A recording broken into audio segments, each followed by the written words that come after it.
सियावर रामचंद्र की जय। रामायण के अंदर जो सबसे बड़े हीरो थे वो थे हनुमान जी। जब वो सीता माता का पता लगाने के लिए जा रहे थे तो रास्ते में काफी विघ्न बाधाएं आई।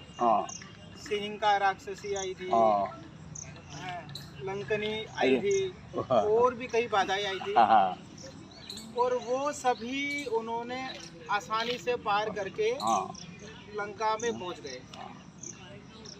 लंका में सीता माता को ढूंढा, नहीं मिली। विभीषण जी से मिले, विभीषण जी ने पता बताया। अशोक वन में पहुंचे, अशोक वाटिका में, और वहां पर अशोक वृक्ष पर जाकर बैठ गए। तभी वहां रावण आया। रावण ने सीता माता को धमकाया। तो ये सभी हनुमान जी देख रहे थे। शाम हुई, जब वहाँ कोई नहीं था तो हनुमान जी ने राम कथा सुनाई और ऊपर से एक मुद्रिका डाल दी। जब सीता माता ने मुद्रिका देखी तो अचंभित हुई कि ये मुद्रिका कहाँ से आई। माया से तो नहीं बनी हुई ना, माया से रची नहीं जाई। माया से ऐसी रची नहीं जाएगी। माया से नहीं बनाते। तो हनुमान जी अशोक वन से नीचे उतरे। तो सीता माता ने सोचा कि ये कौन है, पूछा। तो हनुमान जी ने कहा, अपना परिचय दिया कि राम दूत में मातु जानकी सत्य शपथ करुणा निधान की। तो वो कितने हम्बल थे, विनम्र थे। यदि कोई हम जैसे होते या कोई और होता तो पूछता कि आप जानते नहीं मैं कौन हूँ। मैं रास्ते में लंकनी को और सिंका को, राक्षसों को मारते हुए मैंने 100 योजन का सागर पार कर लिया, जो कोई भी और वानर पार नहीं कर सका। लेकिन उन्होंने क्या कहा, अपना परिचय सिर्फ एक ही लाइन में दिया, रामदूत में मातु जानकी। तो हमें अपने लाइफ में विनम्र होना चाहिए। अब सीता माता ने कहा कि तुम तो छोटे से हो, और राक्षस तो बहुत बड़े बड़े हैं, भयानक है।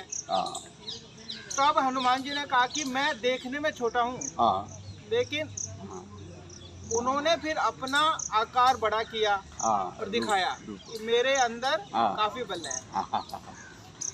सीता माता को निश्चिंत किया। रावण को पता लगा। हनुमान जी ने वहाँ के पेड़ उखाड़े, फल खाए। रावण ने अपने पुत्र अक्षय कुमार को भेजा। हनुमान जी ने वहीं से ही सबसे पहले अक्षय कुमार का ही वध कर दिया। रावण काफी क्रोधित हुआ। उसके बाद उन्होंने अपने बलवान पुत्र मेघनाद को भेजा और कहा कि मारना मत, वध करके वध मत करना, बांध कर लेके आना। अब हनुमान जी के सामने मेघनाद जी थे। मेघनाद जी से हनुमान जी जीते नहीं जा रहे थे। तो लास्ट में उन्होंने ब्रह्मास्त्र का संधान किया। ब्रह्मास्त्र। अब ब्रह्मा का मान रखने के लिए हनुमान जी ब्रह्मफास में बंध गए। अब लेकर जा रहे हैं बांधकर। नगर के स्त्री पुरुष बच्चे हंस रहे हैं, पत्थर मार रहे हैं। दरबार में लेकर आए तो हनुमान जी ने पूछा, रावण ने पूछा कि तू कौन, कहाँ से आया है, अपनी बात बता बन रे। उद्यान उजाड़ा क्यों मेरा, क्या कारण है बतला बन रे। तो रावण ने अपना परिचय दिया कि आप सीता माता को लेकर आए हो। उनके स्वामी श्री राम का मैं सेवक हूँ। काफी देर तक वार्तालाप हुई। रावण को काफी गुस्सा आया। उसने कहा कि बंद कर दो। वध कर दो। हाँ तो विभीषण हाँ, वही थे, वहीं थे। उन्होंने कहा दूध का वध करना ठीक नहीं, उचित हाँ, नहीं है। अब इसको कोई दंड दिया जा सकता है। तो रावण ने कहा कि ऐसा करते हैं कि रावण हनुमान को अपनी पूंछ, वानर को अपनी पूंछ प्यारी होती है, बहुत प्यारी होती है। तो ऐसा कीजिए कि इसकी हनुमान की पूंछ में आग लगाई जाए। हाँ, कपड़ा लगे। जब ये बिना पूछ के अपने स्वामी के पास जाएगा, हाँ, तब हम इसकी बढ़ाई देखते हैं।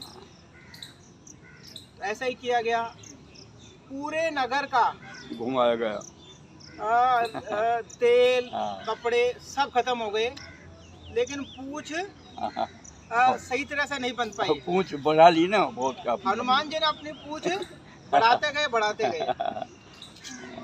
इधर सीता माता के पास खबर पहुंची कि जो दूत आए थे उनको पकड़ लिया गया और उनकी पूंछ में आग लगाई जाएगी।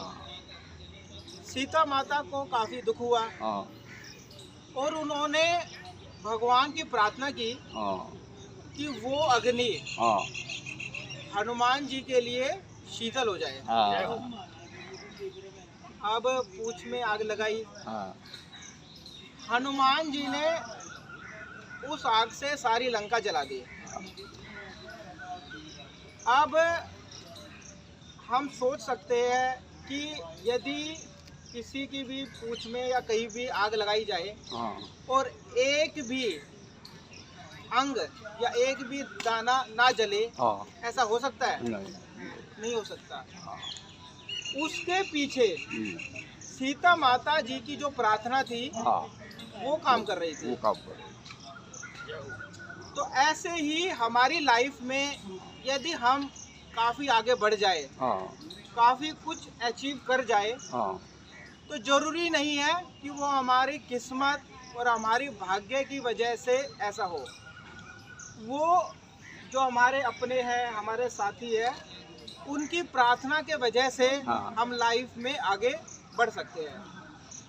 तो हमें हमेशा विनम्र रहना चाहिए, कभी भी ईगो नहीं करनी चाहिए।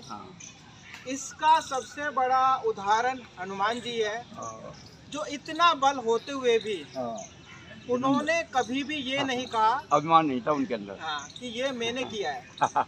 हनुमान जिन्होंने मान का हनन कर लिया हो, अभिमान को मार लिया हो, उन्हें कहते हैं हनुमान।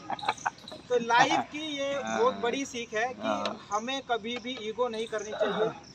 जो कुछ भी हो रहा है वो हमारी किस्मत से, हमारी मेहनत से और दूसरों के प्रार्थना से, दुआ से हो रहा है। बोलो सियावर रामचंद्र की जय।